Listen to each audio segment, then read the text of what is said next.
Walking into rooms like this is how you all grow your businesses. It's networking. So you told me this whole story of how you got this plug from the front of the event. RJ Bates made $100,000 in 30 minutes on stage with one of our leads. We got flooded with client requests from that. We got to 50 grand in 9 months, where you were on a 10-year journey to get to 100 grand with AdLeg. We had our first $100,000 day. The vision for Leadzolo and what was happening so quickly to us just looked like this huge golden goose. That has now grown to $1 million a month in revenue. We could have flipped the switch to profit pretty quickly. At the time, nobody had ever heard of anyone generating these leads with YouTube ads. It's very novel. We took that idea and leveraged it into a pay-per-lead agency. All right, we're back. The episode. The big one. You've all been waiting for. We are actually going to talk about starting a pay-per-lead agency. Yeah, at least this is the episode I've been waiting for. Yeah. And I expect this episode to be quite dense, so dense that we might not have a lot of time to mention that agencygroup.com where you should all go sign up. But yeah, it is going to be dense. There's a lot to get through here. Again, our mission here is to be as transparent as humanly possible. So we're going to do our best to get through every point. We might be bouncing around a little bit. Feel free to leave comments, post in that agency group, any questions and whatnot you might have for clarity around some things here. But this is an exciting episode. This is the Holy Grail. Yeah, this is the episode about how we started our pay-per-lead agency. Yeah. And how we grew that from zero to about $500,000 a month in revenue. Mm-hmm. So in the last episode, we talked to Preston, talking about how we got the idea for this agency. Mm-hmm. And how he was basically our first test client. So now we get into how we took that idea, we took that test and leveraged it into a pay-per-lead agency that has now grown to $1 million a month in revenue. But this episode will take us up through the first $500,000 a month in revenue. That's right. And so, I'm sorry, I just kind of wanted to paint the picture, but we got a lot of notes here. Yeah, up to $500,000, and then we'll finish from the 500 to $1 million in about 2 or 3 episodes from here. Once we lay a little bit more groundwork and some stuff that happened in between. Yeah. So, where to start? I think we touched on this in the last episode. Was our initial offering? Yeah. So we established that we were running an agency. We were running a YouTube ads agency. We started to test generating leads for real estate investors and decided, rather than to make that part of the agency we were running, decided to start a whole new business. And the whole point of this new business was going to be to sell leads to real estate investors. So for a real estate investor, a lead is someone that wants to sell their house. They're open to taking a cash offer. And they basically want to sell their house without a realtor as quickly as possible. What's also interesting is that this industry is not a unicorn. It was to us, it was very intriguing and it opened our eyes. But I think we can say in hindsight, we really could have done this in any industry. Now that we fully understand the value proposition and how to go about it. So I do want to leave with that because I don't want anybody to listen to this episode and the future episodes thinking that the success was just based on REI. It most certainly was not. I would love to have done this in roofing and solar and all these other things. And hey, we might even still do that one day. Yeah. And plenty of people obviously do. And maybe they have followed a similar trajectory as us. Maybe they're doing things completely different. We're here to tell our story and how we took that idea and built a business around it. Right. So the first thing was getting our first client. Well, the first thing was we were generating these leads for Preston. And so we had an idea of what it was costing us to generate these leads, right? Yeah. We were running in 2 markets. So we were running kind of Grand Forks or not all of North Dakota, but it was Grand Forks area and Florida for the 2 of them. Yeah. I don't recall what a price per lead was. But it was reasonable. It was around the $200 mark, maybe a little shy of $200. And we knew that they were pretty tight markets. And we could see, looking at these other platforms that we were talking about earlier, that people were spending hundreds of dollars on leads. So we felt pretty confident in pricing leads at $300 or $350. What do we start with? Yeah, well, I don't know how confident we were, but like out of necessity, yes, we had to charge $350 per lead. So we were selling packages. So we decided our offer would be, we would sell a package of 30 leads. So that was going to cost $10,500 at $350 per lead. And the way we initially presented it was 30 leads per month for $10,500, because in our mind, that meant we could just rebill at $10,500 every 30 days to these clients. Yeah. And we felt 30 was a good number that would give someone a good sample size to know whether or not these leads were going to work for them. Yeah. We knew based on feedback from Preston that these were good leads. He said, these leads are motivated. I'm able to call them and they answer the phone right away. And these are at least as good, if not better, than any other leads that I've bought. And I think I think the numbers we were assuming off of were that 1 in 15 to 1 in 20 would close.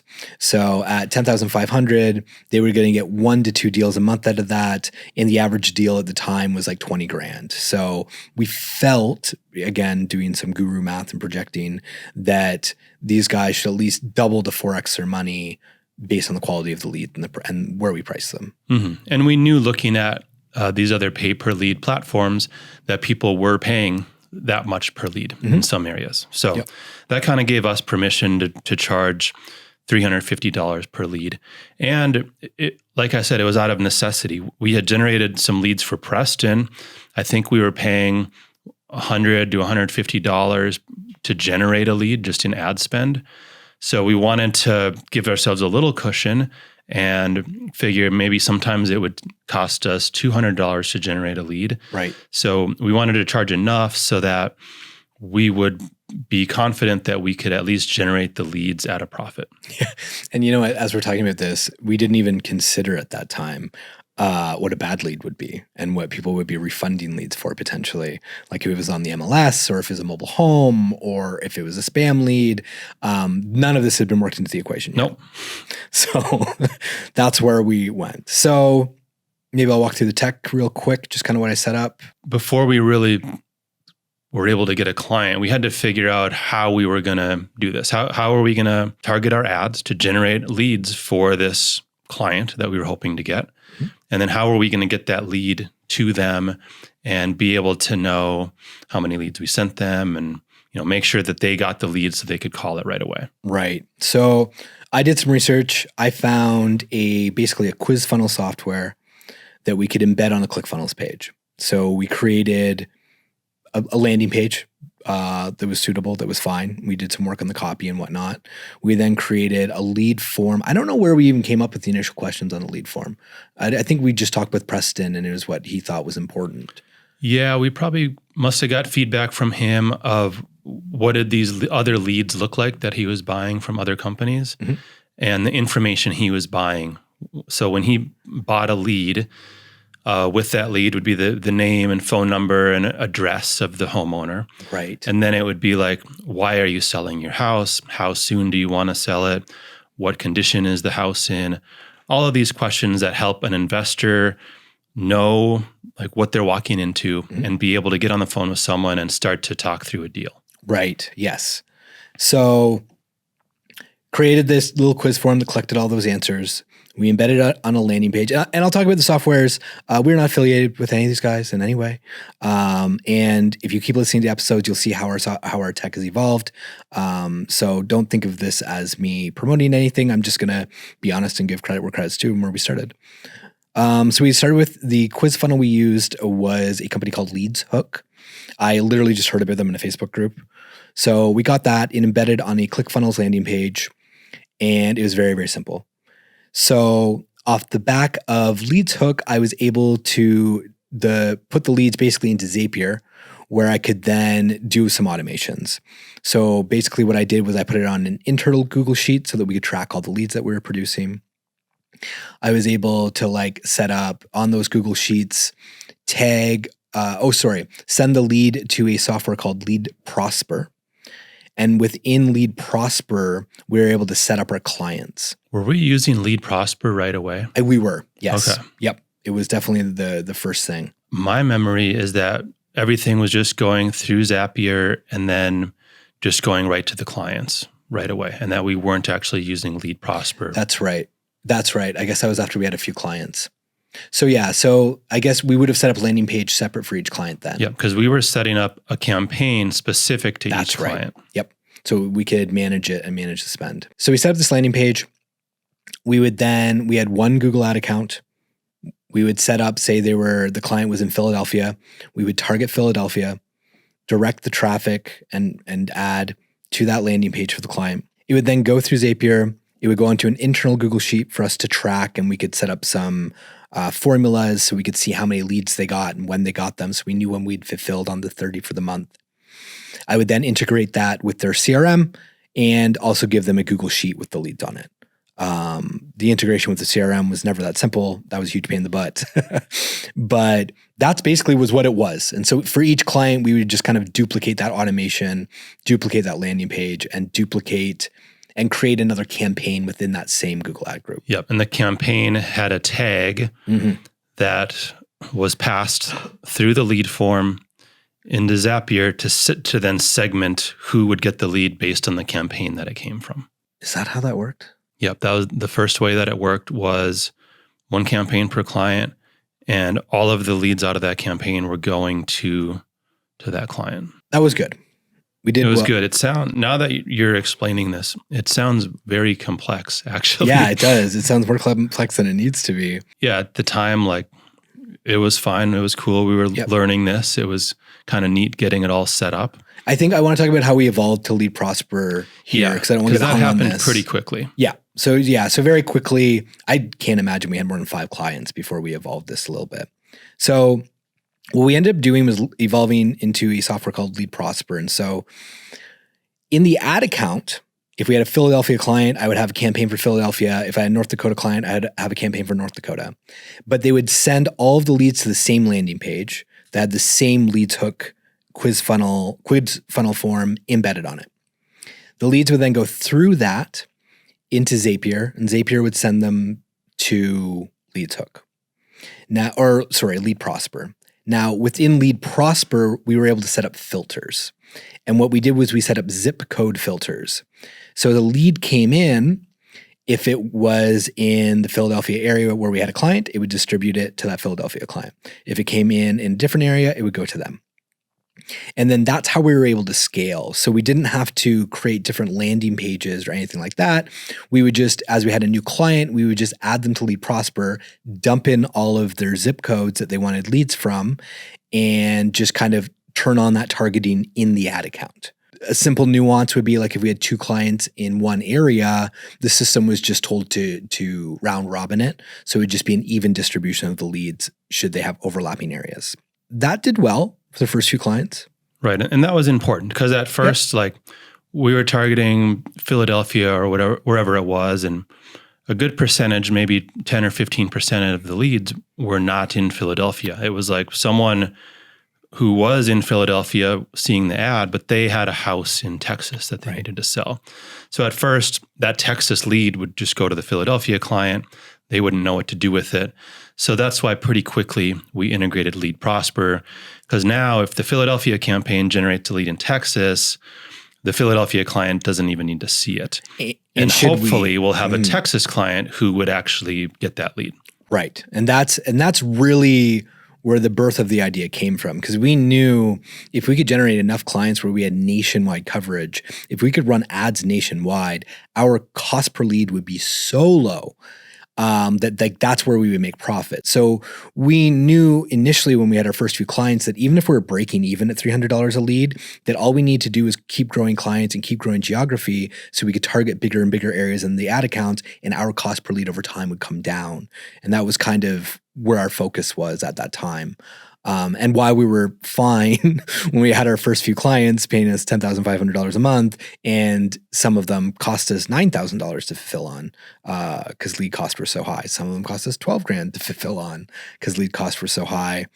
And this overflow, this idea of leads coming in from other areas, we didn't know was going to be an issue initially, which is why when we had that initial setup with everybody having their own campaign, we would send them the 30 leads and they would send back 6 of them and be like, this is in the wrong state.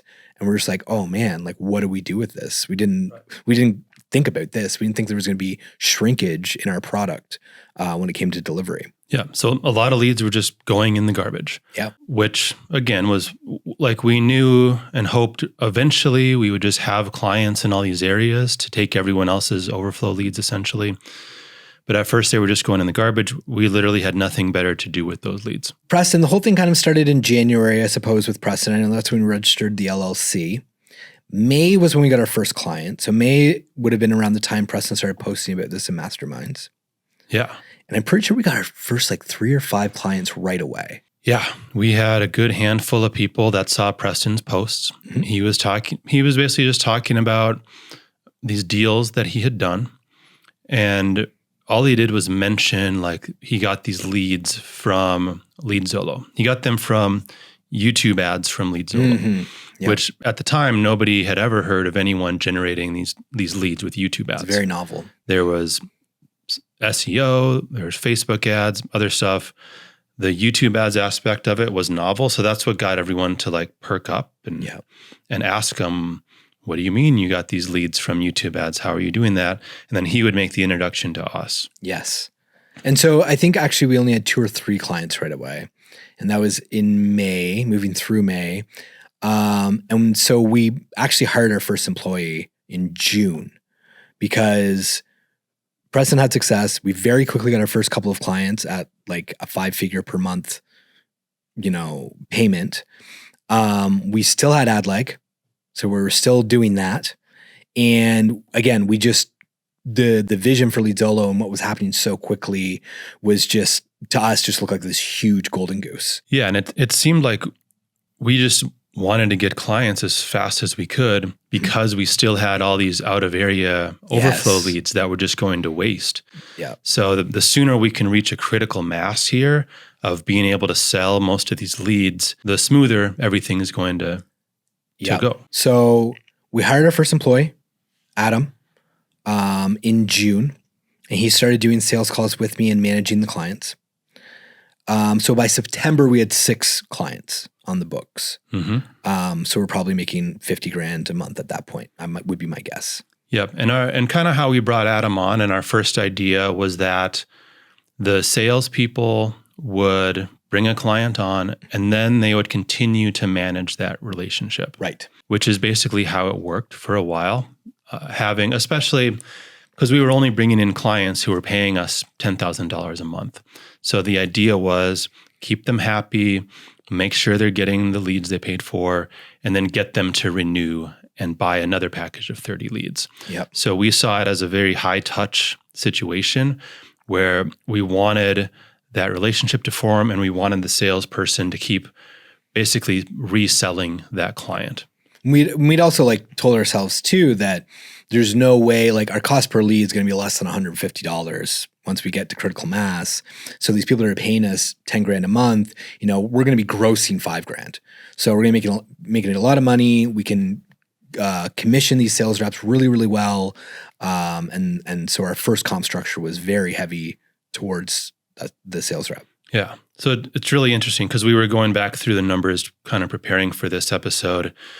And to think that we had started with Preston in January, and then 9 months later in September, we only had 6 clients. Mm-hmm. When we were in the middle of it, it felt like we were growing much faster than that, honestly.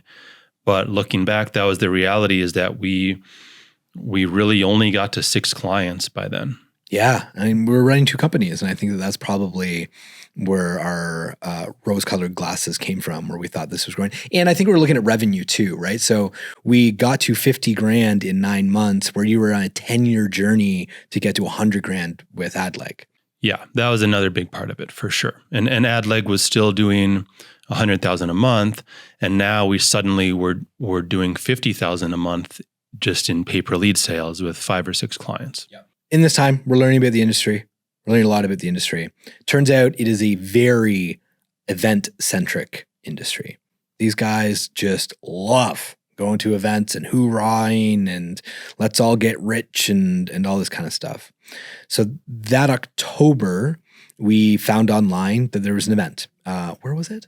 Wisconsin. Yep, because that's where our sales rep lived. So we remembered that That's why I remember it, because it's the same state that Adam lived in. Yep.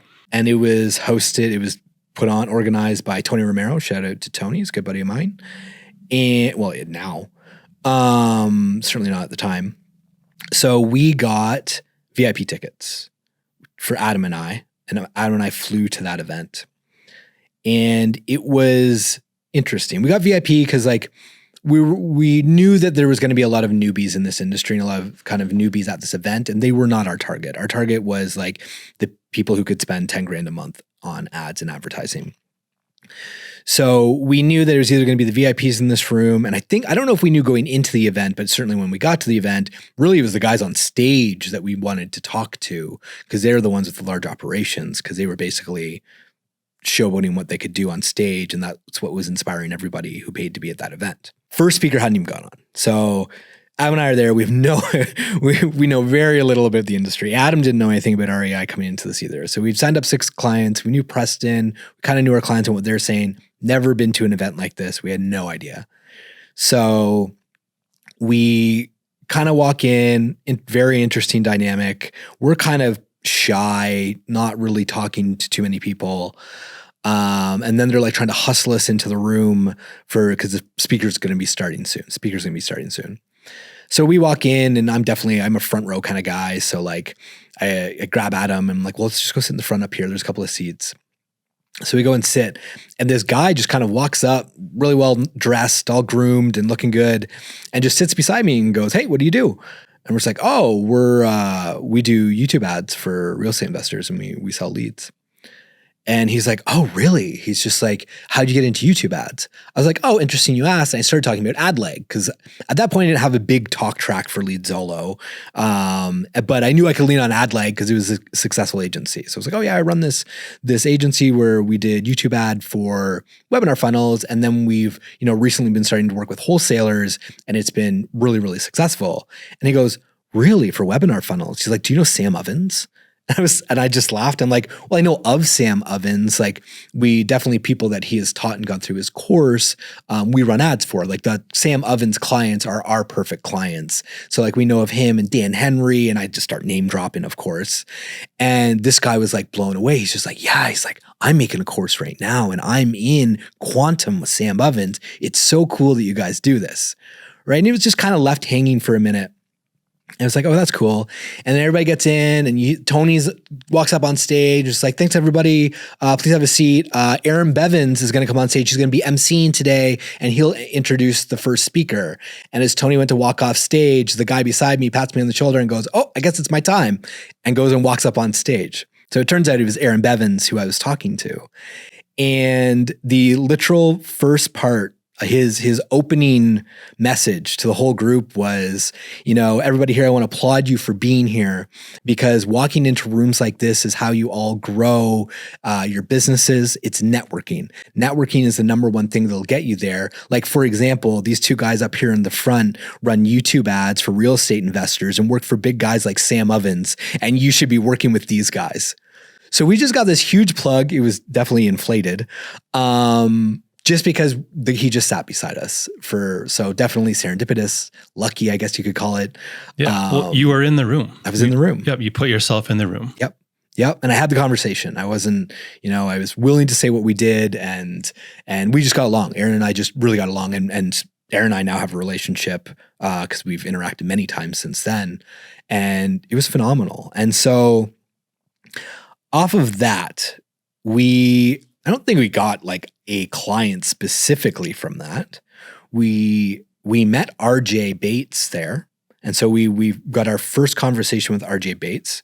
And maybe we'll talk about him maybe in the next episode, maybe this episode later on. He ended up becoming one of our larger affiliates. But I got the introduction to him. And then I also, somehow we kind of became a name that people were talking about at the event. And there was a sponsor at that event, and they were sponsoring to promote their event in the next few months. And that was Mr. Hustle and Uncle Charles, who were putting on Wholesaling Live. And they ended up cornering us there at Hustle Harder and asking us to sponsor their next event. which was definitely a turning point for us. Right. Well, I remember you bringing that up to me. So you told me this whole story of how you got this plug from the front of the event, and oh, hey, there's another event, and we can sponsor it for $10,000. And I'm thinking, well, that'd be great if we had $10,000, because we were doing $50,000 a month in revenue, but we were paying a sales guy. We weren't paying ourselves anything from LeadZolo. We were paying for all this software, and we were barely scraping by running these ads for these 6 clients. I think we were actually even taking loans from AdLeg. Like AdLeg was supporting. Yeah, I was right. I was basically pumping money from my other agency into LeadZolo. It was not profitable. Didn't look like it was going to be profitable anytime soon. I definitely strongly believed that this was the thing to do and that it was going to turn into a profitable business. But at the time, I'm like, how do we justify spending $10,000 and another $5,000 flying there and getting a hotel to like just be at this event that we know nothing about? And at that time, our taste really was hustle harder. And even with like VIP tickets, now we weren't a sponsor, but it's not like we were signing up clients on the spot at the bar or something. So we didn't even like really have an acquisition strategy for being at these events. Right. And I think we did get a couple of clients out of that, honestly. I can't look back and pinpoint who they are, but I think we did get 1 or 2 clients from Hustle Harder. What also happened is we started working with a couple of quote unquote JV partners. Right. So we had all these leads that were kind of going in the garbage because we didn't have a client to sell them to. We finally found the solution to that, which was just give them for free to people who promised that they would try to do a deal from those leads. And then if and when they did a deal, they would pay us a percentage of the deal. So that's, to us, that's what a JV partner is someone who we are sending leads to. And the joint venture relationship is that they get the leads for free, but then they pay us a percentage of any deal that comes from those leads. That's right. So we did get a couple of JV partners. So now it felt like, it at least felt like these leads weren't going in the garbage and that at least somebody was calling these homeowners and trying to get a deal. So we thought. Spoiler alert, JVs don't work out very well. It turns out if you give somebody something for free, they treat it like they got it for free. There's not really a lot to go into here other than our experience with JVs has not been great. It's just not been, they just don't work the leads first. They're going to work every other lead before they work the free lead. Right. So, and to be fair, the JV leads are like, we're sending them leads that are out of area. So they're in places like outside of metros and things like that. And these guys, it's not as simple as buying a house. Like they have to be able to do something with the house. And so typically that means selling it to a flipper. And there's not a lot of flippers 100 miles outside of a metro. Usually flippers are working really within a tight metro so they can sell the house afterwards. Yeah. Now, we have made multiple 6 figures sending these leads to JVs over the years. But that's because we literally had nothing better to do with the leads. At the point we're at now, we'd much rather sell a lead, even if we have to sell it below cost. We'd rather get some cash for it now than give it to somebody for free and then hope to get some money for it later. And there's other benefits too, like there's building goodwill, there's maintaining relationships with affiliates that sending overflow leads helps. And we can talk about that maybe in a little bit. We're talking about sponsoring this new event that's coming up, new to us anyway. Had they done Wholesaling Live before? That was their first Wholesaling Live. Okay. So, and they've done 2 since. So that was the very first Wholesaling Live. It was interesting because the premise of Wholesaling Live was they were going to fill a room with 500 people. You're going to have the whole gurus on stage thing. But what they were asking the keynote speakers on stage were to teach sales process. Because what they wanted to do was bring in a bunch of leads for like 3 hours on the second day in the afternoon to have everybody in the audience calling leads and having like the influencers walking around the audience and like helping people facilitate. And it was a success. They ended up doing $1 million in dispositions in that event, which was really neat. But and the plan was for them at the time, a lead was basically data. Yes. So they were scraping property records to try to identify people who were in some sort of distress so they could cold call them and try to get a deal locked up. And yeah, if you have a room full of hundreds of people who are cold calling homeowners, some of them are going to get a hold of a homeowner and do a deal. Yeah. So that was kind of how they had planned to do it, was to just have people literally cold calling. Yep. And running the event that way. Yep. So they'd planned cold calling. They had one of the sponsors was a VA service. So the VA service was SMS texting people. So we're getting some SMS leads. There was another lead sponsor at that event, and that lead sponsor basically brought like their last year's lead database for everybody to call, basically cold call. And then I believe we negotiated our $10K sponsorship fee to fulfill. We were going to basically bring $10,000 worth of leads for people to call. We were going to provide some leads for the VIPs at the event. Right. So the people who had paid more to sit in the front row, they were also going to get some leads from us, some inbound leads, while everybody else in the room was cold calling based on data. Right. Because for 500 people, like, it would have cost us over six figures to get everybody leads, because our leads were valued at $300. And so, yeah, we were very specific that I think it was 25 or 50 VIPs each got 5 leads or something. Right. Yeah, it wasn't very much. Yeah. We were still spending $150 just to generate a lead. Yeah. So in addition to the event fee, like, we were paying on top of that to be just generating these leads for the VIPs too. So, and we were trying to make sure this was fresh. So what we were concerned about was making sure that these VIPs had really fresh leads when it came time for the boiler room. And so we were like trying to push it as close to time as possible to like create a Google sheet with a bunch of leads and then like ideally print them off and give them to the VIPs like as fresh as possible. Because we thought what was going to be the biggest impact for us was getting VIPs closing down deals and like trying to make a spectacle out of it. But what actually happened, that kind of happened. But before that, I was sitting there, we were at our booth, and the organizer, Frank, came up to me and goes, "Hey, so we have a segment coming up. We have 5 of the top closers are going to go on stage, and they're each going to call leads for 30 minutes. And we're in front of everybody just to like show people how to talk to a seller. Like we want them to talk to a couple sellers. There's 5 of them, but we don't have any leads for them. So is there any way you could just give me some leads? Because we want your high quality leads, because like we want to get them to contact a couple people to actually, and we only have 30 minutes for this to showcase how to talk to a seller."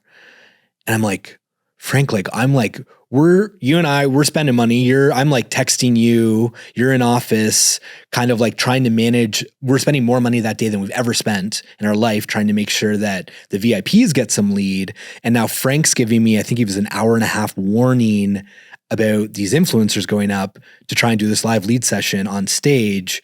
And I was just like, I don't know what to do, but I feel like this is a big opportunity for us. So yeah, I remember texting you and you just being like, "I don't know, man, let's just fucking do it." And you cranked up ad accounts. Like you just like added some zeros to the campaign numbers. Yeah, literally that's what I did, is went into the daily budget and just like added zeros. And when you do that in Google Ads, there's a warning like, "Are you sure you're increasing the daily budget from $500 to $50,000? Yeah. Are you sure you want to do this?" And it was like, "Yeah, like I'm not going to run this for a day. We're not going to spend $50,000. Right. I just need this to spend as much as possible in the next 2 hours." I literally remember opening up Google Ads app on my phone and seeing the $50,000 campaign and like looking at and like knowing that we're not making any money at this point, right? And like looking at Adam being like, "Dude, we got to make this fucking work." Mm-hmm. Like, I don't know what else to say. So yeah, so luckily, and it was cool because we really discovered in doing this that the more we were spending on these campaigns, and by now targeting nationwide, because for these guys to be on stage calling the leads, it didn't matter where the leads were located. They were just trying to demonstrate sales. Yeah. So we didn't have to target specific cities. We were targeting nationwide. And spending a lot of money.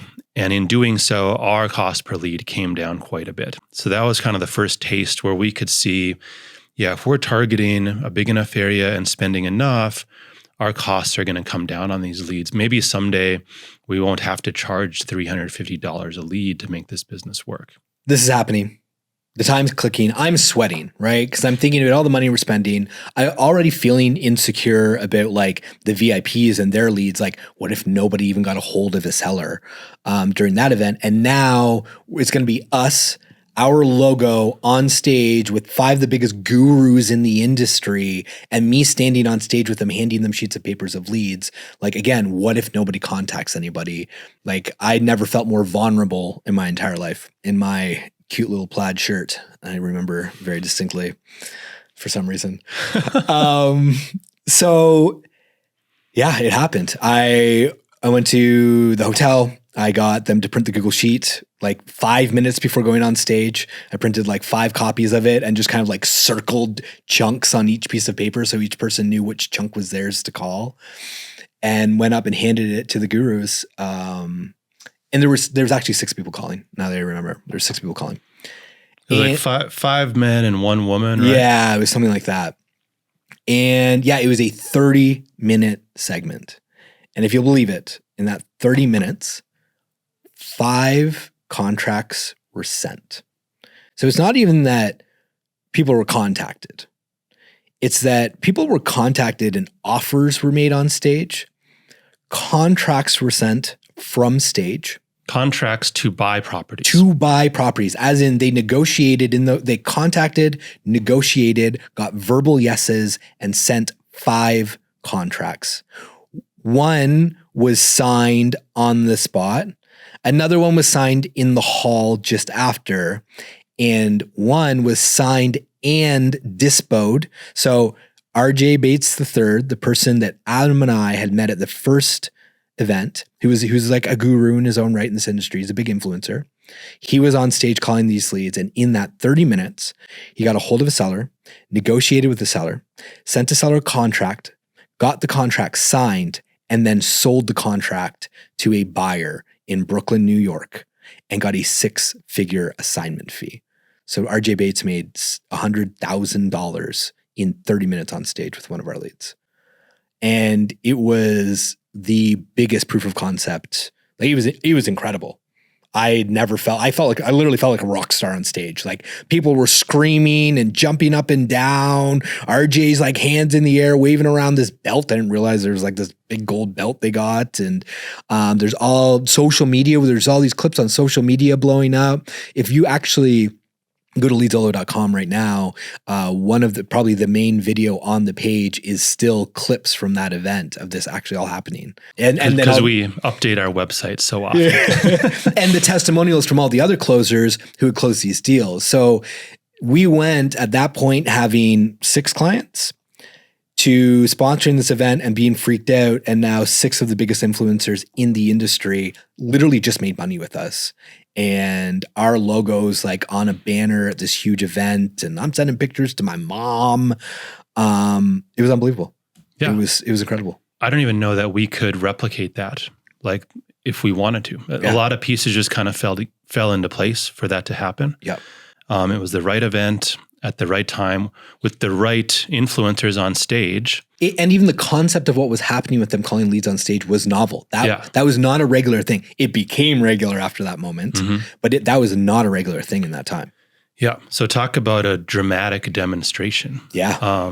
Dan Kennedy talks about using dramatic demonstrations to sell products. That was as dramatic of a demonstration as you could use if you're trying to sell leads. Yep. So that happened. And now we definitely got clients on the back of that event. We decided Adam was getting busy, because now he was dealing with like 10 or 15 clients. Yep. We decided, and we had more leads coming in. We had leads coming in because of this event and because of word of mouth was starting to spread. So we decided to hire a second salesperson. Yeah. We then started so one thing that happened after that event is our RJ Bates started to call our leads live on his YouTube channel. So he's really big at teaching sales skills in this industry.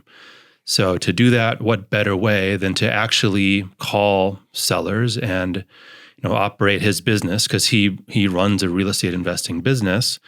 So rather than do that in the shadows, he basically does that live on YouTube and shows how he calls leads and gets deals done. Yep. So he started going live on YouTube, calling LeadZolo leads and getting deals done. So now we're getting leads from him doing these lives. More people were coming and wanting to work with us.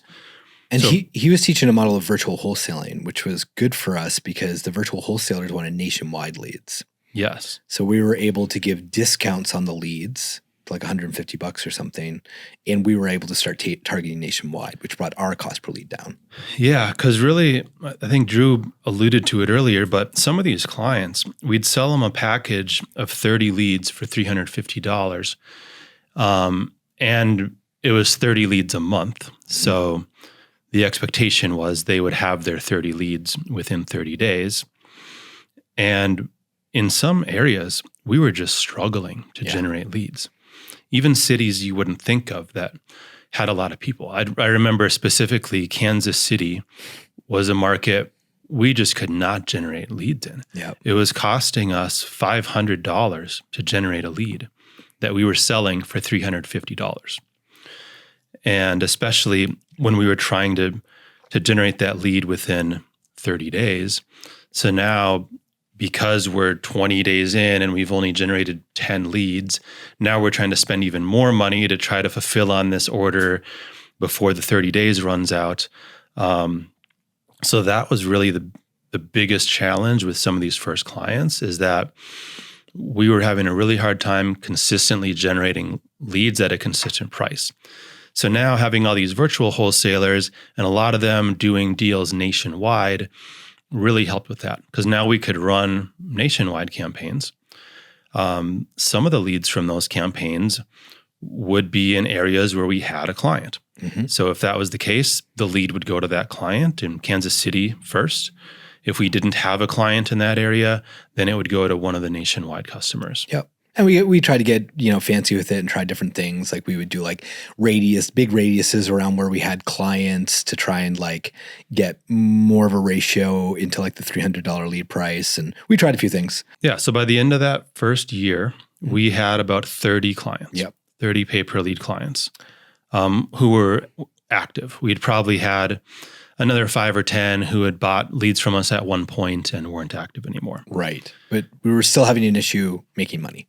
Yeah, having an issue making money. I think it was the end of the year. We went to a mastermind event. Mm-hmm. So because of AdLeg, AdLeg had won a 2 Comma Club award from ClickFunnels. I had then joined Russell Brunson's Inner Circle mastermind, and I took Drew with me to the Inner Circle event in Boise, Idaho. Luxurious Boise, Idaho. Every event, Russell Brunson's talking about some new best things, like some new way to market your business or do whatever. So at that event, it happened to be the MIFGE. Yes. Which stands for Most Incredible Free Gift Ever. Mm-hmm. So he was talking about a MIFGE, and everyone was talking about a MIFGE, which means you're basically bringing people into your business, selling them something, and then along with that sale, you're giving them the most incredible free gift ever. Something that's worth way more than the thing they bought. Even. Yes. Mm-hmm. Yeah. So we were taken in by this, and oh my God, this is such a great idea. How can we apply this to LeadZolo? Mm-hmm. What can we do if somebody buys leads from us? How can we then give them the most incredible free gift ever? Yeah. So this is what we were spinning on after that Inner Circle event with Russell Brunson. Well, we were also concerned about how are we going to start making a profit? We really like the lead packages and the leads, but we're having a really hard time cracking that. And so we thought, well, what if we did PPC for clients? And meaning Google search ads. Google search ads. And basically we could template it and sell it for $500 PPC management a month, which is a complete steal. Don't really care what their ad spend is, because if the retainer is only $500, then they could spend $1,000 and who cares? It's $1,500 a month. Or if they're big ballers, they could spend 10 grand a month. Great. But we super template it. All the campaigns will have the same ads, same keyword research, share a negative keyword, share a conversion pixel on the MCC level. I'm not gonna get too far into all that kind of stuff. But the idea was we're just going to restructure our offer so that we're getting paid a retainer so that we can make profit. And then the idea would be try and sell this off of a webinar with a MIFGE, because the MIFGE, just make the MIFGE worth more than the $500 retainer. Yeah. And then everything is great. So for us, a MIFGE meant we talked to some of our partners, like some influencers who had their own training programs. And we basically said, hey, can we get a piece of your training? And we want to put this in a member area for our clients. And we basically want to give this to them when they sign up for LeadZolo. Mm-hmm. So we had a couple of partners who had started to promote us, who we got some of their content from. We had a couple other people who we knew from the Russell Brunson's Inner Circle. Mm-hmm. There was someone who had been a client of AdLeg who was in this industry. So we got like 4 or 5 people to contribute content for this MIFGE. And it was great for them because we were going to spend all this money on this webinar and basically plug them at the end of this webinar. So they loved it. The goal of the webinar is we're going to sell people on paying us $500 a month to manage their Google ads. Mm-hmm. So they're going to go from the webinar.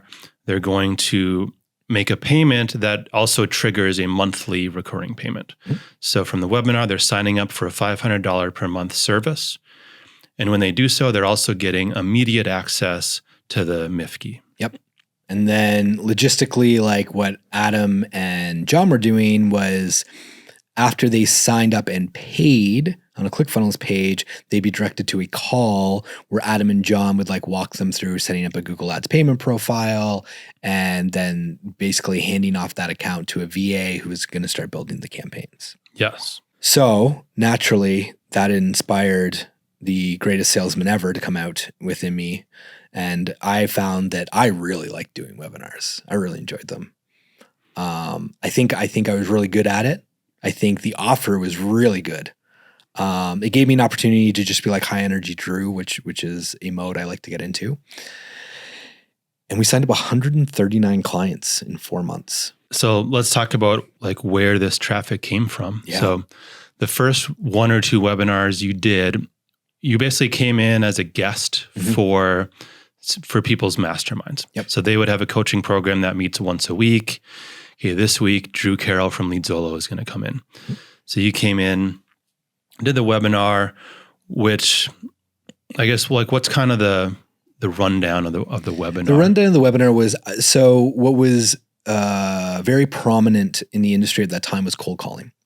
And so it would be like hire a cold caller, pay for a bunch of data, have this cold caller from another country, so it's very cheap, like $600 or $1,000 a month, call, ask people if they want an offer on their house. If they do, hand that lead off to the sales rep, which was typically the operator of the business, and then them try to sell them. Now, the problem with cold calling is that it's outbound and it's very low motivation. So some people are just like, yeah, sure, give me an offer. They don't really care. If you offered them $1 million for their $500,000 house, they would say yes. But that, of course, is not what the offer was. The offers were, I'll give you $250,000 for your $500,000 house. So people were a little jaded with cold calling because you would have to have 30, 40, 50 cold call leads, conversations before any of them would take an offer seriously.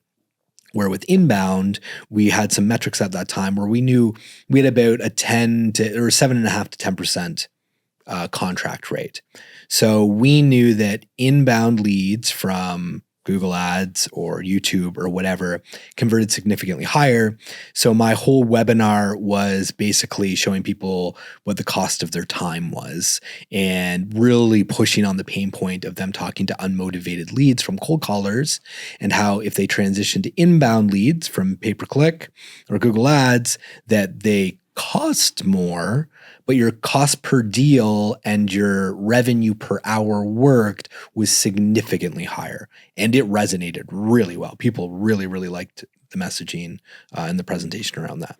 Yeah. So they would go through the webinar, realize that they wanted to stop cold calling because that's what most of them were doing. And they wanted to get these inbound leads that Drew was saying, this is what you need. You need these inbound leads. Yep. So yeah, we started by Drew was giving this presentation for a couple of coaching groups. We then just started to run ads to it. So we were running cold Facebook ads and TikTok ads to get people to opt in for the webinar, which was then done live once a week. And like Drew mentioned, within 4 months, and I was actually surprised looking back on these numbers, getting ready for this episode. How many people? I didn't realize it was this many. Yeah. But within 4 months, 139 people had gone from that webinar to sign up for the $500 a month Google Ads. Oh my gosh. The conversion rate from the live webinar was like 20%. Yep. It was 20% crazy. close rate from show ups, not opt-ins, but 20% close rate. And anybody who's done a webinar knows that like that's crazy. And what's even cooler about that is that after they signed up at the end of the first month, 85% of them stayed on for month 2. Or do I have that backwards? I think you have it backwards. Oh, it was 85% of them churned. Oh, dang it. How did that happen? Well, it turns out that the groups I was presenting in, the cold traffic and everything, like we were targeting complete newbies. And I was pitching strong. I was great at selling, but I didn't understand my audience very well. And I had in my head were these people who were spending 10 grand a month and these big operators and who were doing well, who would understand it. But really I was talking to people who had just been watching TikTok videos and YouTube videos and kind of understood maybe the general concept of wholesaling, but really didn't know what Google Ads were and really just assumed that we were going to be sending them people who were going to sign up contracts immediately and had no business, like didn't have a business yet. Didn't really understand that the $500 we were paying us was just for our services. Yeah. Some of them didn't understand that they were going to also have to pay ad spend. They'd also have to pay Google for the ads. And yeah, I don't know if that's on us or not. Like I feel it was very clearly explained in the webinar. I thought so. But, come to find out, people really just, they thought they were buying leads. They whether they knew they had to pay more for the ad spend or not, essentially they thought they were buying leads.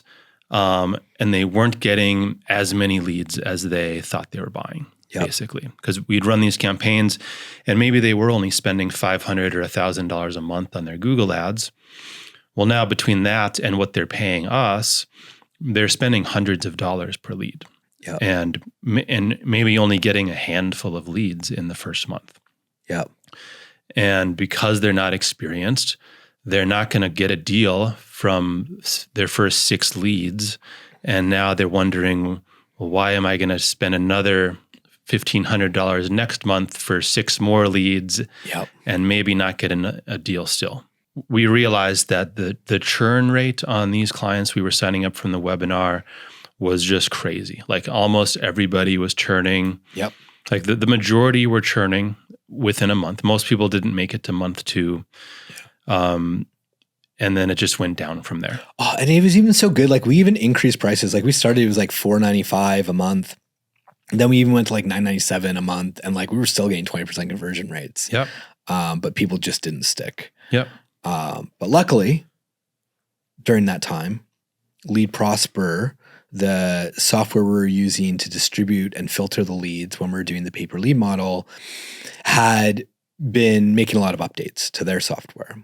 And so what they had built in that time was a customer-facing side of the software. So as we were saying before, we could, when we're doing the pay-per-lead model, we could sign up a person in Philadelphia and put in their zip codes of where they want to get the leads from. But we would have to manually watch each lead come in and pause it or unpause it, or put a cap of how many leads each campaign can accept per week or per month. And it was very manual. And if anybody wanted any changes into their campaign, they would have to email our support desk, which was me and I think my wife pretty quickly. And we would make adjustments and it would take 24 hours. And we would also still have to be collecting payments every month from them manually. And then like deduct, basically like they gave us their 10,500 and then we'd have to deliver on the 30 leads. Well, Lead Prosper came out with a wallet system, a client-facing wallet system. So we could sign up a client and then they would have a portal that they could log into. And they could pause or unpause their campaign. They could set up caps on their account. And most importantly, they could put a credit card on file. And they could basically, they didn't have to put $10,000 on. They could put $100 on and turn on like auto recharge or something. And then just as they got a lead, it deducted from their wallet balance. Or maybe they put on $2,000 and as they got a lead, it would just deduct from their balance until it was empty. They get a notification that there's no more money on the balance and their campaign's been paused. And they go back in. Yeah, so that was great for us at the time. And spoiler alert, we're not using Lead Prosper for this anymore. Yeah. So like, don't rush out and get Lead Prosper. We're not using Leads Hook anymore. So like, don't follow exactly along with us here and like try to use all the systems we were using at the time. We'll get to what we actually are using now. But yeah, at the time, Lead Prosper allowed us to not have to sell these 30 lead packages. We could sell fewer leads at a time. We could allow people to put a few $1,000s in a wallet. And we had learned not to guarantee any number of leads in a certain time frame. Right. So if you wanted to buy 10 leads for $3,000 or $3,500 or whatever we were selling it for, you could do that.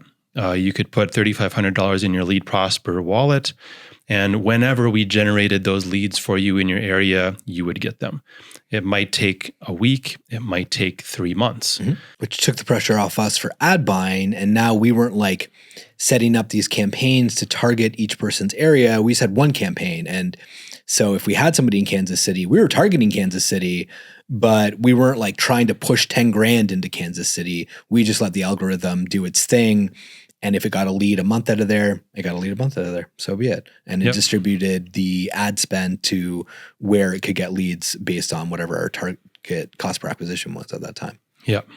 So now we could bring in a lot more customers because a lot more people are willing to put a few $1,000s up than to have to pay $10,000.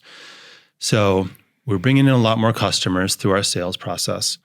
So we were targeting a much bigger area. We were exporting all the locations that these people were wanting leads in, using that data to target our ad accounts. And by now, we didn't just have one campaign per client anymore.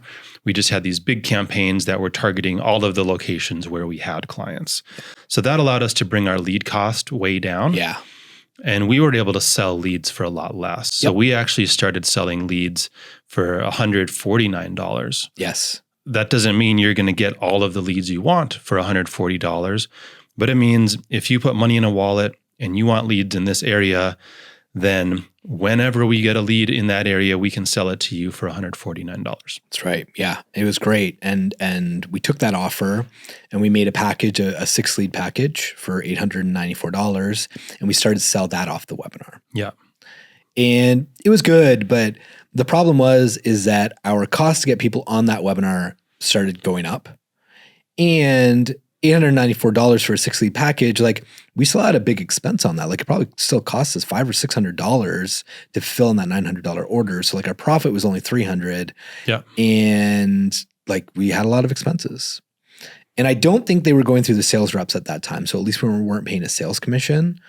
But it really just made the webinar not feasible. The numbers just didn't work to keep running that webinar. Going back to the MIFGE, I don't think anybody bought the product because of the MIFGE. No. Honestly, it was worth mentioning because that's why we had the idea for the webinar. But at the end of the day, these people just wanted leads. They wanted leads so that they could call and get these real estate deals locked up just like they were seeing everybody else do. And they were watching YouTube videos and hearing about everybody else they were calling homeowners and they were getting the homeowner to sign a contract to sell their house. Yep. So that's what they wanted, were leads that would enable them to do that. So we kind of did the webinar for a little bit, selling lead packages before we realized the the numbers just didn't work. We weren't making $500 profit like we were doing the Google ads. Right. It was much less than that when we were selling these lead packages. Yep. And we were getting applications in anyways outside of the webinar for the sales team to be taking from the other referrals. So like the RJ Bates community, we were still pretty hot in. There were some other influencers that popped up during that time that we were introduced to and got to know, and they were promoting us through their social media and things they were doing. Back to we were talking about like overflow leads and JVs before. We still had overflow leads, but we would like send them, instead of sending them to like JV partners, we would send them to like influencers in one evening. So we'd like set up, hey, you should go live from 7 till 9 p.m. on Thursday, and we're going to send you a Google Sheet with a bunch of fresh leads for you to call. And so we'd have some influencers doing that, which would create some hype and some content, and that would generate applications in through our website. I think around this time, our pricings, we dropped it down to $149. We realized that was too low. We didn't need to sell leads for $149. Yeah. So we started to ratchet it back up, got it up to $179. And we still we had never pulled $1 of leads at this point. We were scraping by to pay payroll. We still owed AdLeg money at this point. It's not like, I don't know if AdLeg was still putting money into Leadzillow, but we certainly weren't paying AdLeg back for what we'd owed it. Yep. You weren't getting paid. I wasn't getting paid. Mm-hmm. Yeah. We still really weren't a profitable company. We were still figuring this stuff out. We had also evolved. So we weren't just generating the leads with YouTube ads anymore. We had also started generating the pay-per-lead leads through Google ads and through Facebook ads. So that was just kind of allowed us to generate more leads. Yep. We weren't just beholden to one ad platform. Sometimes the leads would cost more on Facebook, and sometimes they'd cost more on YouTube. Mm-hmm. It's still like that today. Yeah. Like some days Facebook is the winning platform for us. Some days it's YouTube. So that was good to finally diversify there. And now we're running ads on TikTok and Rumble, and we've tried all kinds of different ways to generate our leads. Yep. But that's when we started to diversify that. Was basically about a little over a year into the business. Yep. We also kind of made partnerships and friends with InvestorLift, which is a big dispo platform. That was great. Robert's the owner of InvestorLift. A dispo platform, meaning in this industry, if somebody gets a house under contract, the next step is to disposition it, which means you're going to find and figure out what to do with it. You're usually going to find someone with cash who's going to get the contract from you. And then if you're a wholesaler, you earn what's called an assignment fee, right.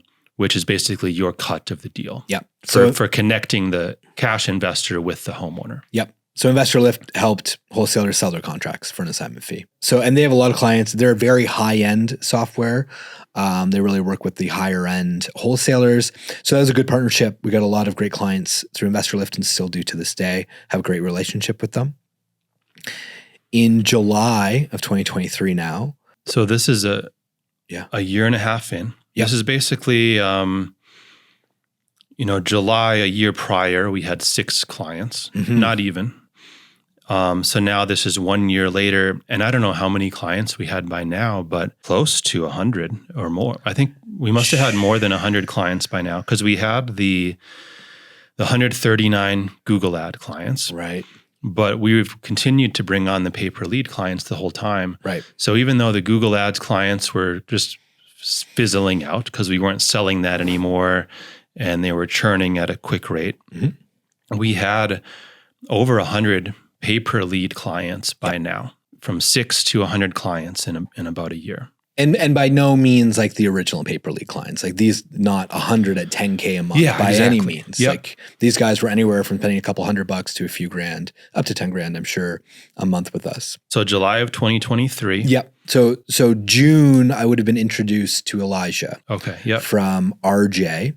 RJ said, hey, I know a guy, he does like this thing called Closers Olympics, where he gets us influencers to play judges, and we get some, guys who are up and coming in the industry to make live seller calls. And we basically judge them on how well the call went. It's a virtual event, but it's a paid thing. Like people have to pay to watch it. They did it a year ago. It did really well. But they're really kind of looking to change things up, and their lead provider just pulled out on them. He was like, I just thought of you guys. I thought I'd introduce you. Here's Elijah. And so I met Elijah, and it sounded like a great opportunity.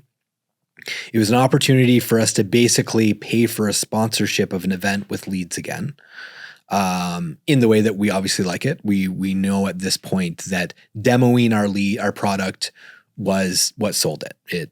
We knocked it out of the park at the Wholesaling Live. And then since then, we've been doing it virtually with RJ and with other influencers. And it's done pretty well. Nothing like Wholesaling Live, but it had done really well. So got connected with the Closer Olympics. Closer Olympics was literally happening while I was on vacation and at a cottage in Muskoka. And I remember having to like set everything up and all the sheets and the distribution of the leads and managing the accounts to get them the leads while I'm in like this corner.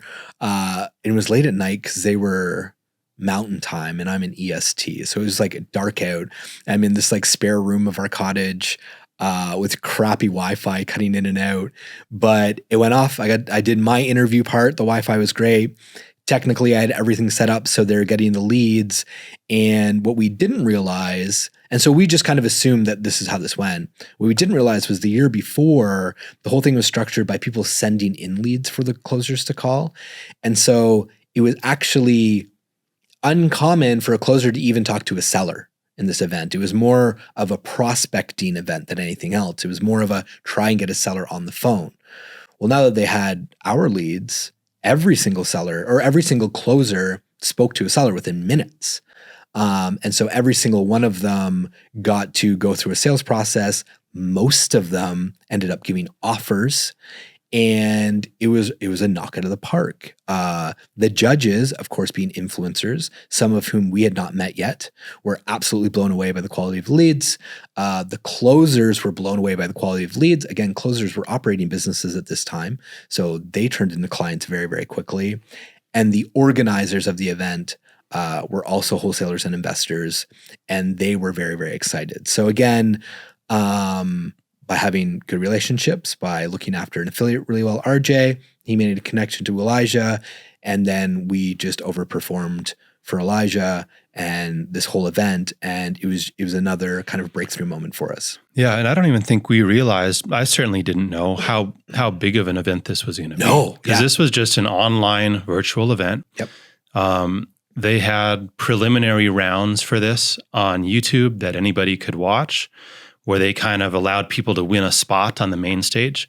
But then the main Closers Olympics, they were selling virtual tickets for. Mm-hmm. So the only people watching this were people who had paid a few $100s or whatever it was for a ticket to just watch the Closers Olympics. And it turned out to be sales team, which Elijah's like biggest customers were people who were buying like a commercial ticket or whatever he was selling for $1,000. And they like had rooms. There were rooms of people with like 20 or 30 people all watching it together and taking notes. Like it was really interesting. Yeah. So it was much bigger than we even expected. And we got flooded with client requests from that. So we started to get even more clients signing up and getting pay per lead from us. Yep. And now it was a bit better because we had the Lead Prosper with the wallets, but they still had to go through a sales call. Everybody still had to be set up manually. Like we still had to create all the filters and stuff on the back end. We still had to set up integrations to Google Sheets into their CRMs manually. Returns were a thing because now we were defining what leads were, which is not where we started out. So a lead was... It was not spam. It had to be a real number, not mobile home, not land, and whatever. Not listed on the MLS. Not listed on the MLS. Yeah, basically things that would define a good quality lead for this market. So that was basically our guarantee was we're going to be sending you a good quality lead, so it has these characteristics. If it doesn't meet these characteristics, you can return it, and we will we'll replace it. Yep. We'll replace it for you. It got to be very complex. Mm-hmm. Every client had their own campaign in Lead Prosper with their own filters. Mm-hmm. Every client had their own Zap that would take the lead from Lead Prosper, to Zapier, send the lead to their CRM, or text it or email it to them. Oh, yeah, it would send it to an internal Google Sheet of ours. Now we had hundreds of these campaigns set up in Lead Prosper, to the point that like we would try to log in and change stuff, and it was already starting to lag. Yeah. And I'm like, geez, we're trying to grow this company to $100 million. Like, what's going to happen when we double our clientele here again? We're on first name basis with the CTO of Lead Prosper, because I'm sure we're the largest client they had. At least in terms of complexity. Like, I'm sure there were people selling more leads through Lead Prosper. Yeah. But I don't think they were selling them the way we were. At least, if they were running into the same problem too, as things were just getting out of hand for us, trying to manage all these campaigns. You had hundreds of clients like in a campaign. So when a lead came in, a lead would have to basically the software would have to filter, pull the zip code from the lead, figure out all of the clients that had that zip code that could accept that lead, and then figure out what the logic was, like who deserved that lead, like who had gotten the lead most recently. So it was a lot of stress on their system, a ton. Yeah. We never broke the system. I think, as far as I know, all the leads went through seamlessly. Yeah. It was more on us trying to manage this stuff, and things were just working slow. Yeah. Things had started to slow down for us trying to build and manage these campaigns. So yeah, Closers Olympics happened. More and more clients were signing up. And then Wholesaling Live 2.0 came around. 2.0, baby. And it was good. Right? We obviously sponsored it. It was what kicked us off the year before. Now at this point, this whole live lead calling thing was a little less novel. So multiple events that year had tried it. It was a big thing online now. Not that we started it as a fad online. Other companies were doing it online, but it was really kicking off as a spectacle. And now it was almost expected at events that there was some sort of action going on. What had also happened too is that it's not like we were credited as the forerunners of this by any means, right? The organizers of the original Wholesaling Live got all the credit for having this great live lead session, and we just happened to be the sponsor. So now in 2.0, well, as the organizers, they weren't going to bottleneck themselves into us, and they had reached out to every lead provider. And so I think 3 or 4 lead providers were there for 2.0. They did the best they could to put on a big spectacle. Everybody got leads. We still did our thing. We gave VIPs a certain chunk of leads. We sponsored the mastermind after. You spoke on stage. Oh, that's so right. This was the big thing that happened. Yep. So there was a live lead the live lead session went great, except they didn't really plug LeadZolo very well.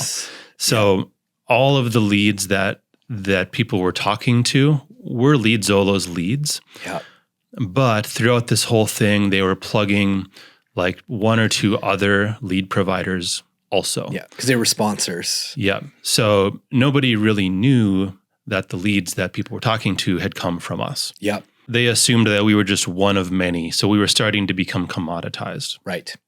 And a part of our negotiating for the sponsorship was a 20-minute. Yeah. So luckily it wasn't just the live leads at the second Wholesaling Live. Drew was also going to be featured as a speaker. Right. Yeah, for a 20 or 30-minute speaking spot. Yeah. And this is my very first speaking spot. And there was 500 people there or something like that. Mm-hmm. So I was a little nervous, but it was exciting. And what we were doing was we made a bunch of revenue at that point. And so what my keynote basically was about how we scaled our company by being laser focused and by being focused on paper lead and focused on, serving one industry and niching down. And so the message I was trying to say to these wholesalers was to get really, really good at sales, focus on one thing. If you're really good at sales and dispo, those should be your things. Don't also try and be a marketing guru. Let us do the marketing for you. And that was kind of the hook at the end of my little keynote there. Yep. And you were able to do a pitch at the end. Yep. Where we basically offered everyone there one free lead. Yeah. Was the pitch. It's so funny. Scan the QR code, book a sales call, get one free lead. Book a sales call, we'll give you one free lead. So, which we did. We honored that. Anyone who came to a sales call, if nothing else, we would give them one free lead. Yeah. And Maybe it was the offer. Maybe everybody loved a free lead. Maybe my first keynote ever was just awesome. But I can't even describe the feeling when I came off that stage, and I'm like sweaty and like, it was a lot for me. And, I got the big hug. Eric Klein was the MC. He's this huge personality. And as I was coming off, he like gives you the hugs, like, good job, buddy. And like, I'm like, thanks, babe. And I literally remember calling him babe coming off the stage just because I'm like so nervous and awkward and like in my head and whatever. And then coming, and you were on the side of the stage and you're just like, dude, you did really well. You really used the stage really well. It was like your first piece of feedback to me, which is great. Right. And I was like, that's so awesome. And I pulled my phone out of my pocket. And at the time we would get email notifications anytime somebody filled out an application and booked a sales call.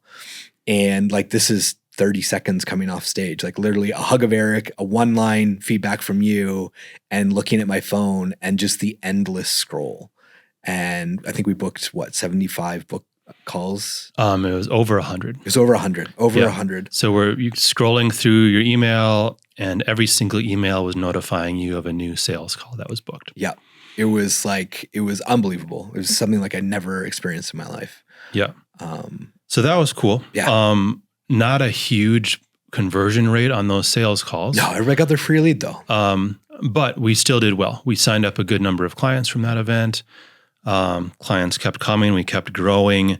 Decided to do a big Black Friday sale that year. Yeah. To the email list. Yep. So by now we had built up an email list. A lot of people had booked a sales call with us and never ended up buying anything from us. Yep. We also had emails from when we were doing the webinar, people who had opted in for the webinar. So we had, it couldn't have been too big of a list. Maybe 5K. Yeah. I don't even think it was that big. Yeah. Maybe 5K at the most on the email list, probably closer to 3K. And by now we were selling county-specific leads for $179 per lead, or nationwide leads for $129 per lead. Yep. So we decided to do a Black Friday sale offering half off nationwide leads. Yep. So it was going to be $64.50 per lead. Now that was less than it actually cost us to generate the leads, but we didn't have a ton of nationwide buyers. So we actually had a lot of leads going unsold. So this was basically our idea to patch the boat, and rather than get $0 for a lead that wasn't in a location that someone wanted a lead in, we could get $64.50 for that lead. So ran the Black Friday sale for half off nationwide leads. It was a smashing success. I don't think we really, I didn't expect much out of this sale, honestly. No way I expected what came. Yeah, because what we also had found out is most investors don't want nationwide leads. Yeah. They're working in a specific market. They know how to do deals in that market, whether it's the market they live in or they've chosen a different market because it's good for real estate.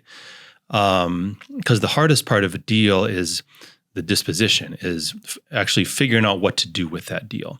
Are you going to sell it to someone else? Are you going to fix and flip it? Are you going to buy and hold it? Like, what are you going to do with that deal? Well, if a deal comes in from a location that you know nothing about, it's exponentially harder for you to figure out what to do with that deal. Whereas if a deal comes in a market where you've done 20 deals, well, you know what to do with the next deal. You know who's going to buy it. Yeah. We didn't really have many nationwide buyers. So when we ran this Black Friday sale, we thought it'd be cool if we got some more nationwide buyers, even though it's half price leads, at least we're going to get something for these leads. What ended up happening is it just totally crushed. Yeah. Like, we had our first $100,000 day. Yep. And in Stripe. So like, yeah. And not like leads delivered, but first $100,000 of like wallet balances, deposits in one day. $100,000 in the door. We were selling these in packages, so they could buy, I think it was increments of 20. So 20 leads for $1,200 whatever dollars, 40 leads, 60 leads, all the way up to packages that were $10,000 worth of these leads. Yep. So yeah, first $100,000 day. By the end of Black Friday weekend, we had made $200,000 off of this promotion. And Now we had, I don't know how many customers that was, 50 to 100, somewhere in there, new customers that we now had to onboard. Build all these campaigns. Build another 100 campaigns in Lead Prosper. So we're setting them all up. And of course, doing $200,000 in revenue in a weekend, even though it's Black Friday weekend, looks very suspicious to Stripe. Call your credit card processor, people. This is the lesson we learned. Yeah. So Stripe put us on I don't know what you'd call it. They put us on a watch list, on a hold, where they started to reserve our revenue. As far as I was concerned, they were stealing money from us. But yes, they were not paying out 25% of everything that came in. Yep. So they were holding on now to 25% of our money. We definitely did not have 25% profit margins. Right. So it's not like they were just holding on to our profit. Like they were holding on to money we needed to operate the business. To fill on these leads. Yep. So very frustrating. But at least, we were increasing the value we could get per lead. Okay, because we were selling most of our leads to county-specific buyers, and now we were selling all of our other leads to nationwide buyers. Rather than selling them for $0, we were getting $65 for them. Yep. So the value of our leads was going up, so we were starting to get more profitable. Yeah. At least we would have been profitable if Stripe wasn't holding 25% of our money. Yes. Yeah, because the whole equation, it's really just the delta between revenue per lead and cost per lead. And there's a lot you can do on revenue per lead, not just increase prices, given overflow and different segments and things like that. And we'll talk about that probably in a future episode. But yeah, this is the biggest lever we could do to increase revenue per lead. Yeah, unsold leads is one of our biggest expenses. Yep. So this was helping alleviate that expense and starting to sell the leads for what we could get for them. So Stripe's holding our money. Drew's wife is on the phone with Stripe, going into Karen mode and trying to get us off of this. We had a great relationship with Stripe.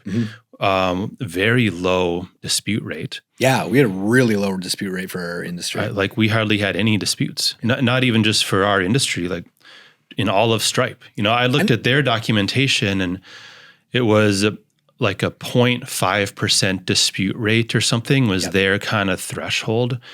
And we were at like a 0.01% dispute rate, or just some ridiculously low. And at the time, I don't even think we'd lost a single dispute. I think we had 100% win rate on disputes. Even to this day, I think we've only lost one or two. Yep. So we're trying to, we're like, does this mean anything to you that no one has actually disputed? Here we are a month after this sale still, and nobody has disputed this revenue. No one has disputed any of these sales from our $200,000 weekend. Yeah. Obviously, if there was some fraud going on here, you'd be seeing a bunch of disputes by now. Yeah.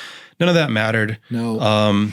But we were able to get somewhat of an appeal, and it got down to 10% of our revenue held for 60 days. And Daniela probably made about 4 people cry during that process. But that was a couple months into it. So for the first 2 months, they had held 25%. That still wasn't going to be released until the end of the 120 days. Mm-hmm. So it's not like we were going to now get any of that money in 60 days. We still had to wait until that first hold ran its course. But at least now for the next however many months, it was only 10. It was only 10%, and it was only for 60 days. Which was probably still more than our profit margin. Yeah. Black Friday sale went great. We decided to repeat that with an end of year sale. Mm-hmm. Basically did the same exact thing, same pricing, some of the same emails to promote it, and ended up making another $150,000 in sales in 3 days with an end of year sale. Yeah. And it was great. Looking back at these numbers is phenomenal to look at. So the end of 2023, so the end of our second year. Yeah. And we're really a year and a half into having clients now. Right. The first half of the first year was just testing stuff with Preston. Yep. So now we're a year and a half into having clients. Everybody is a manual build and all of this BS. Certainly not like AdLeg, but manual in its own way. So we at the end of 2023, we had 870 clients, and 400 of them were active at that point. Yeah, meaning 400 of them had campaigns that were turned on, ready for us to deliver leads to them. And there were a lot of people that still had money sitting in a wallet that were just paused for whatever reason. But just looking at the numbers, the snapshot at the end of 2023, we had 400 active clients at that point, just waiting on us to send them leads that they had basically already paid for. Yep. And so we were doing about $500K a month in revenue at that time. And we should say, so $500K a month in leads delivered now. Yes, leads because the Black Friday sale, the end of year sale, that was kind of cash in, but we weren't counting that as revenue yet. That was kind of into a deferred revenue account. Technically, as far as our accounting goes, that goes into a deferred revenue account. Then when we sell the lead is when we actually claim the revenue. Yep. So we were selling $500,000 worth of leads at that time. And for anybody who's curious, like that deferred revenue goes into an account. We call it float. It's the same thing that like an insurance company does. Insurance company collects your premiums. So they just have this big wad of money. They invest that money. And then when you make a claim, they pull from that wallet that balance, that float to pay out your claim. And an insurance company basically works on making profit on the investment of the float. This is not how we operate, but we have basically, we call it float, and we don't actualize that into revenue until we've delivered on the lead, like Kyle was saying. And there's a lot of, we don't plan to really talk too much about float, but you can just kind of speculate. There's a lot of advantages to having float. You could invest it, I suppose, if you had some risk tolerance. Yeah. It also makes cost of capital like zero. We could make a loan from ourselves at 0% to fund an expansion or fund an ad campaign or something like that. Yeah, we're not storing these wallet balances under a mattress. Yeah. They're sitting in an account that's earning some interest. Yeah. And that's just another benefit to us, is that we get to collect a little bit of interest on this money that's sitting in our float accounts. Yep. $500, $2,000 at a time, multiplied by hundreds of customers, we have a good amount of money sitting in a float account that is working to our benefit and still sitting, it's still there should we ever need it. Yeah. For some reason, if every single customer came to us and wanted to empty out their wallet and never buy a lead from us again, the money is still there. Like legally has to be sitting there. We're doing a $500K in leads delivered, and no profit yet. So we were probably by the end of the last couple of months there making some profit, but I think we were in a hole from the prior year and a half. Yeah, we were in a hole, and it was kind of hard to see it, especially now that Stripe was holding a bunch of money.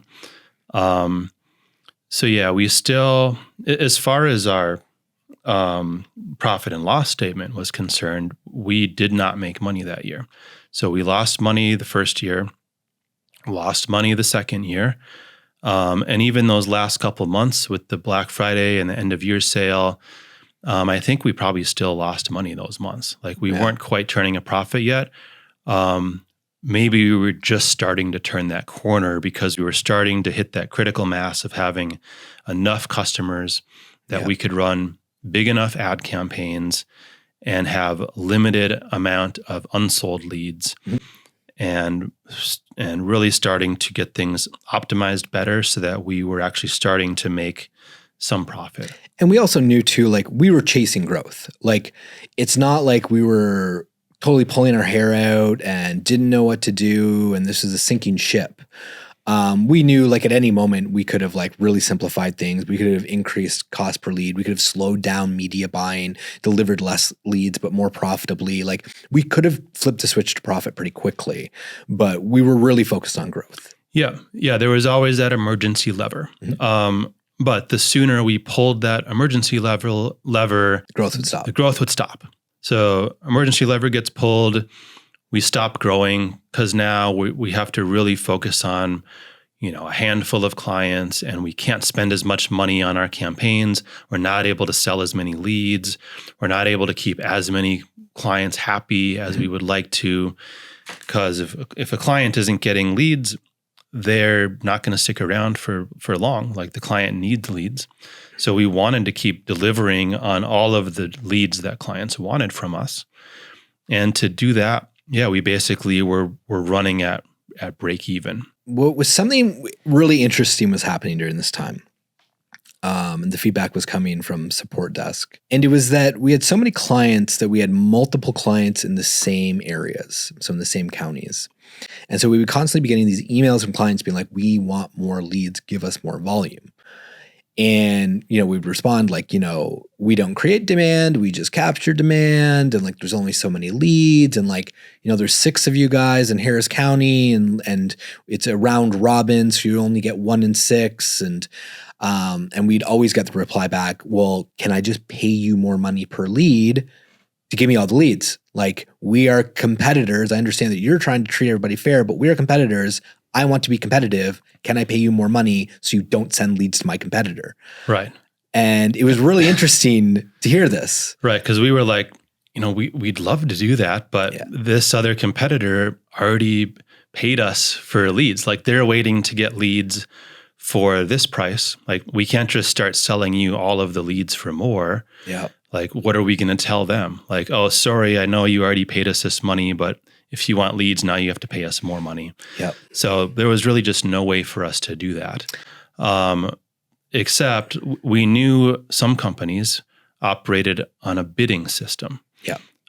We knew this from day one because the first company that Preston had showed me that he was buying leads from, they had a platform where Preston could go place bids and try to be the top bidder in his county, and then he would get the leads. So we knew people were doing it this way. We knew people were buying leads this way.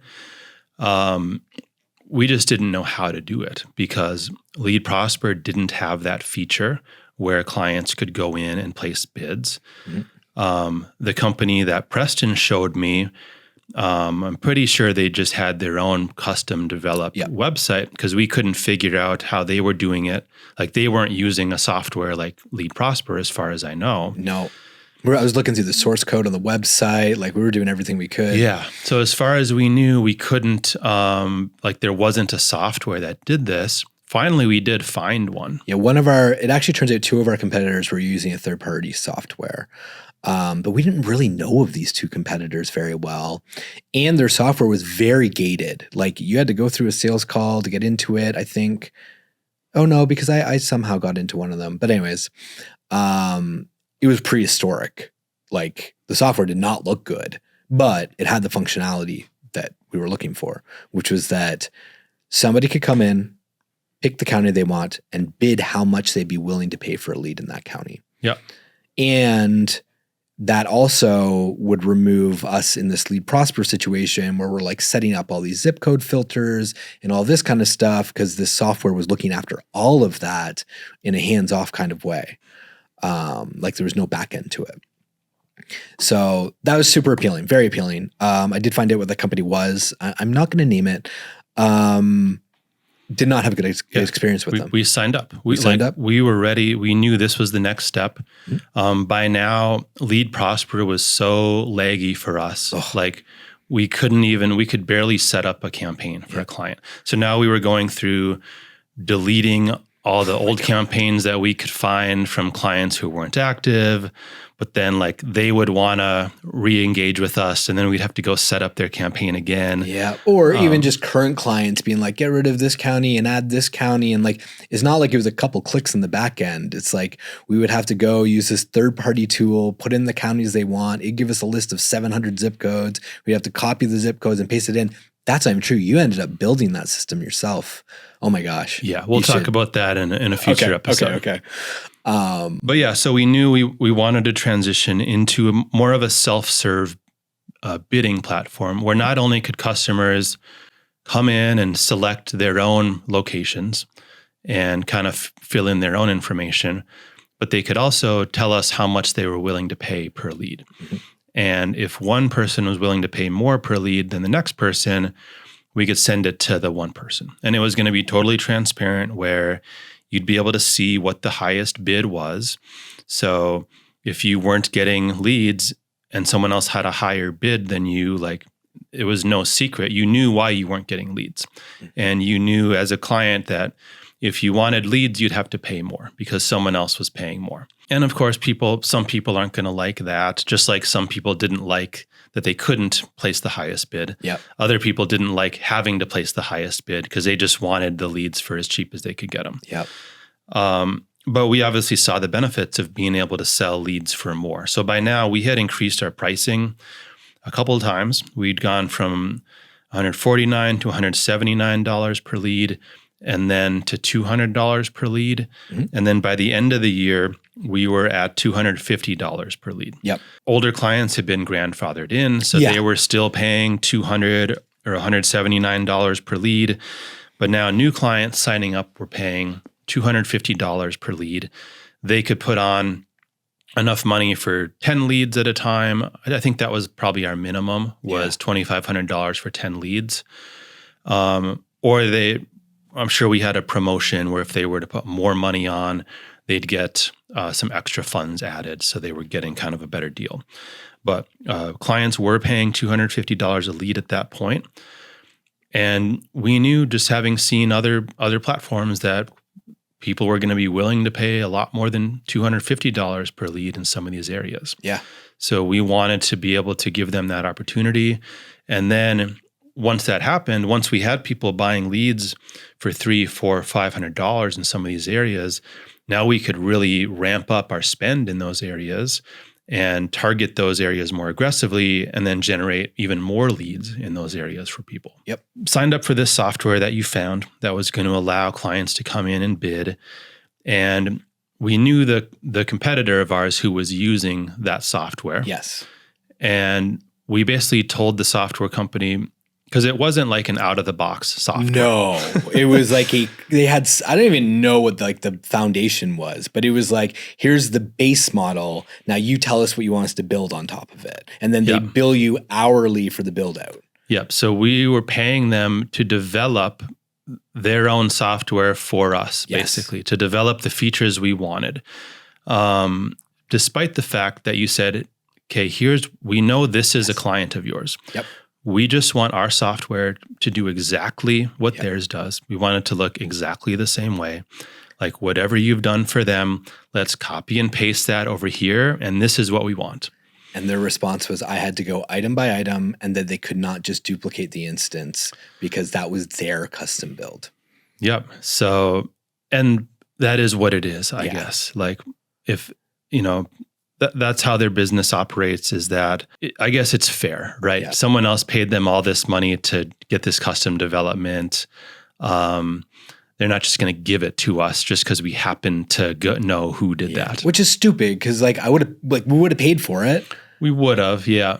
And we just didn't want to have to go through the step by step of the whole thing. And after going through some of it and starting the process and it being so expensive, like, we're getting charged $250 an hour development fees to be building this out. And it was so slow. Oh my, they were terrible. It was like a month in. We had kind of the core features that we needed outlined. They had hardly made a dent in these core features we needed.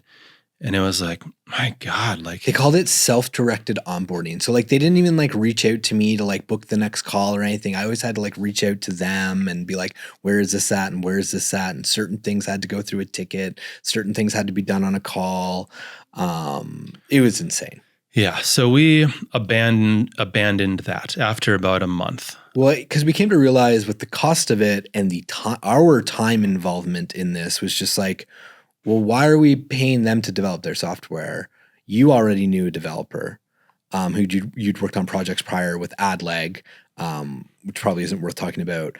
They're just small little things. But he was kind of in a perfect transition situation where he wanted to start his own thing again. And we're like, well, the money that we're paying these guys, we could just pay him. And we could just build the software from the ground up the way we want it. And fuck these guys. I'm taking all their customers once we do. So that's kind of how it was born. Yeah. Reached out to my friend who, like Drew said, we had worked together on some other software, some smaller things, kind of came to him with this idea of, hey, this is what we're trying to do. We can't find anything on the market that does what we want to do. We don't think it exists. And we think if we build it, that a lot of other people are going to want to use it, because this is going to solve so many problems for us, and it's going to make our business so much more efficient and run so much better. So what do you think of partnering with us, where we will essentially form a new company to build this software?